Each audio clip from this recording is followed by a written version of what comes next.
ஹான் யூனிஸில் உள்ள நாசர் மருத்துவமனைக்கு அருகில் ஊடகவியலாளர்கள் தங்கி இருந்த கூடாரத்தை இலக்கு வைத்து இஸ்ரேல் ராணுவம் தாக்குதல் மேற்கொண்டுள்ளதாக வெளிநாட்டு ஊடகங்கள் செய்தி வெளியிட்டுள்ளன.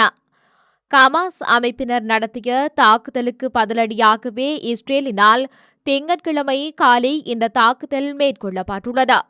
இந்த தாக்குதலால் ஊடகவியலாளர் அல் பகாவி கொல்லப்பட்டுள்ளதாக தெரிவிக்கப்பட்டுள்ளது. காசாவில் பத்திரிகையாளர்கள் தங்கியிருந்த இடத்தில் மேற்கொள்ளப்பட்ட இஸ்ரேலிய தாக்குதலால் 2 பேர் உயிரிழந்துள்ளதுடன் 7 பேர் படுகாயம் அடைந்துள்ளதாக சர்வதேச ஊடகங்கள் செய்தி வெளியிட்டுள்ளன.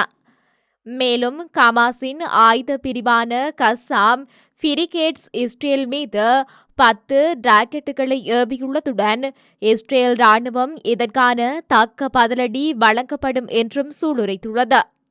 இதேவேளை தைபேயில் உள்ள ஒரு சைக்கிள் பழுதுபார்க்கும் கடையின் மீது இஸ்ரேல் மேற்கொண்ட ட்ரோன் தாக்குதலில் ஒருவர் படுகாயம் அடைந்துள்ளதாக லெபனானின் தேசிய செய்தி நிறுவனம் தெரிவித்துள்ளது.